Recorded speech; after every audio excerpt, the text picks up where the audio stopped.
but while they attempt another dive, Stan promptly shoots it down with a flak gun before it targets them. The submarine arises, saving him from drowning.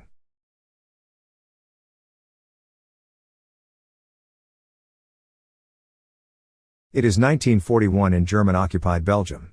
Nazi officers invade a small town and hang 4 unidentified men in the town square near the church. The commandant arrives with additional soldiers to survey the execution's aftermath. Suddenly, 2 men from the Flemish resistance fire a rocket launcher from a building to disrupt the proceedings. Surprisingly, the 4 hanged men awaken, revealing their ruse as they draw guns and shoot the entire platoon except for the commandant. Their leader Stan walks up to the Nazi official and punches him as he surrenders. In London, Captain Meis of the Belgian army convenes with British officials to discuss a secret mission that will put the Allied forces ahead of the Nazis. The Flemish resistance fighters are chosen, but they argue whether they are fit for the task due to their unorthodox methods of infiltration that earn their infamy in the British government. Captain Meis keeps mum about their whereabouts but promises they are the best group to undertake the insane plan considering they are facing desperate times. Meanwhile, the resistance fighters return to their camp and torture the commandant by drowning him in water during the interrogation. One of the fighters, Werner, operates the radio to inform the officer on the other line about securing the package. Though a recovery team will be on their way to pick up the commandant, Stan loses his patience and throws a grenade on the tub that kills and beheads the Nazi officer. Elsewhere, Captain Meis visits German U-boat commander Franz Jaeger in prison to offer him a deal in exchange for an early release. Franz is devastated to discover his eldest son, drafted for the war, was killed in action. Though initially hesitant to switch sides, the captain shows a picture of his youngest son, reminding him there is still a chance to save him. Later in the camp, female resistance fighter Nadine and her boyfriend, Philippe, practice aiming with a powerful B cartridge that explodes on impact, as demonstrated on a nearby tree. While the rest of the men enjoy the afternoon with merriment, Stan is in the middle of a restless sleep, plagued with nightmares of his past. In the dream, the Nazi officers force him to watch as they kill his wife and leave her ring in his pocket. The Gestapo commander, Kirchbaum, continues questioning him about the location of the Jews he helped hide. Still, he remains silent and spits in his face. Angered, the commander tries to drown him in the bathtub. Stan suddenly awakens from his troubled sleep as his daughter, Nadine, tends to his wounded wrist. Shortly after, a Belgian messenger arrives to recover the briefcase of the German commandant. Still, he is disappointed to find the officer dead. He gives Stan an envelope containing information about a crucial mission in the Belgian Congo. The leader lingers with the dossier, considering the group has had more success operating in their homeland. Still, the messenger convinces him to accept as their success will result in many German casualties. Some days later, the group rendezvous with Captain Meis as they board a German U-boat. During the debriefing, they learn that their objective is to transport a cargo of uranium-235, purchased by the U.S. government, to New York City. Once there, the shipment will be used to build a powerful nuclear weapon to level a city.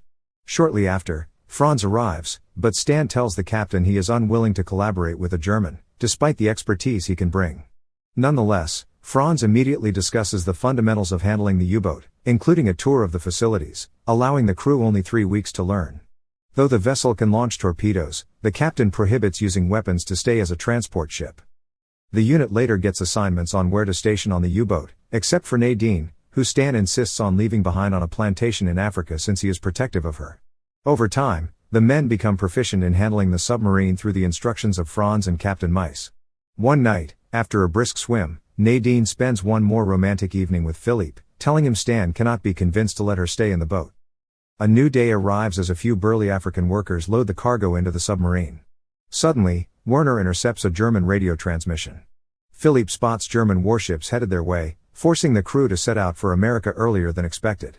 Captain Meis argues with Franz, but the German hesitates to accompany them as it is separate from the deal. Minutes later, the men discover the captain dead after being stabbed by Franz. Stan is about to kill him but is stopped by Philippe, knowing they will need him to operate the boat. Nadine rejoins the group, along with a French-speaking Congolese worker, Jenga, left behind by his traitorous employer. They leave the port promptly, successfully evading capture by diving into the sea. Stan, now in charge, temporarily handcuffs Franz to ensure he will not betray them.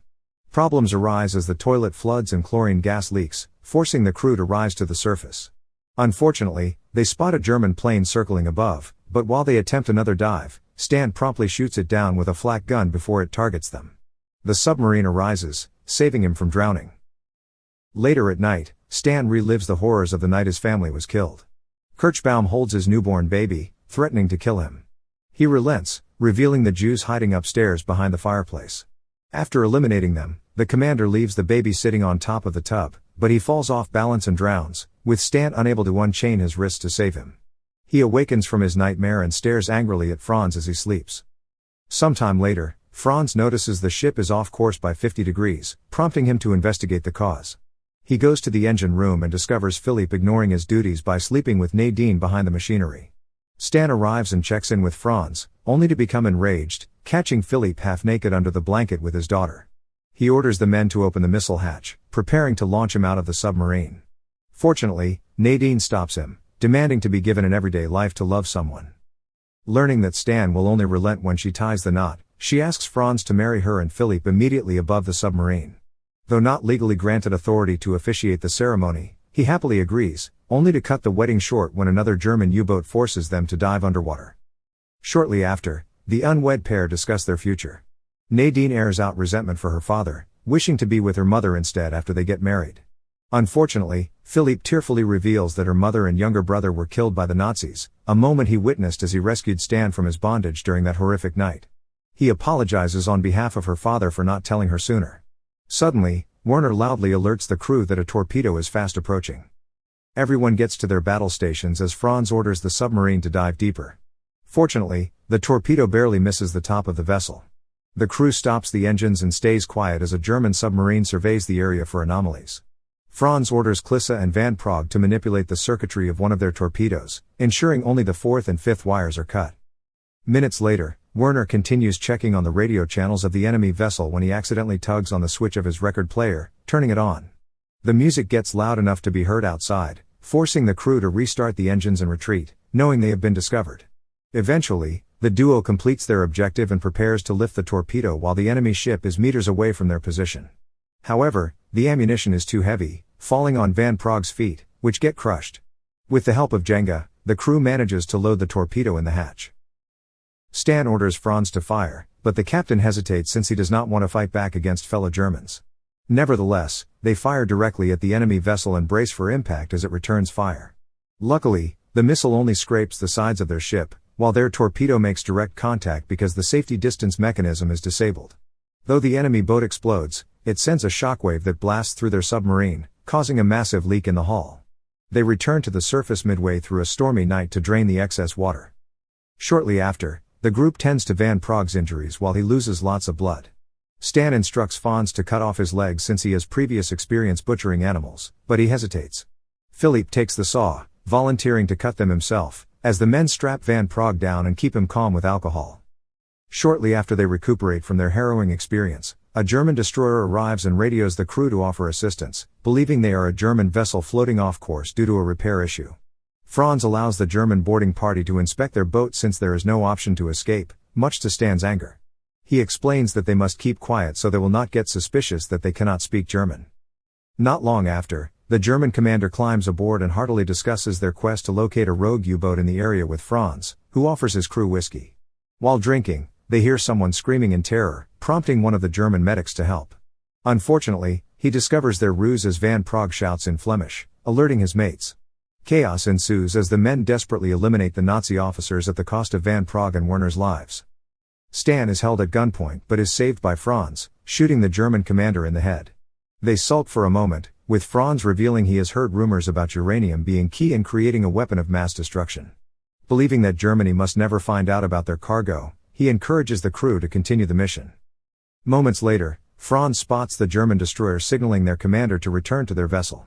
Realizing they will retaliate soon, Stan hands a sniper rifle to Nadine, hoping she will successfully shoot down the enemy vessel's deck gun. Using the cover of darkness and heavy rain, Nadine climbs above the submarine. She aims at the weapon, making a direct hit with the explosive bullets loaded in the ammunition. However, the destroyer rams itself onto its vessel, causing another massive leak that forces them to sink underwater. Klisse reluctantly closes the main hatch, leaving Tammy to drown after getting his watch stuck on a lever. Valves break apart due to too much pressure, causing the screws to fly out and hit Stan in the liver.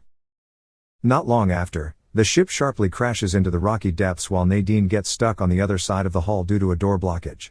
With time running out before the room floods, Franz signals for help using Morse code by tapping on the pipes.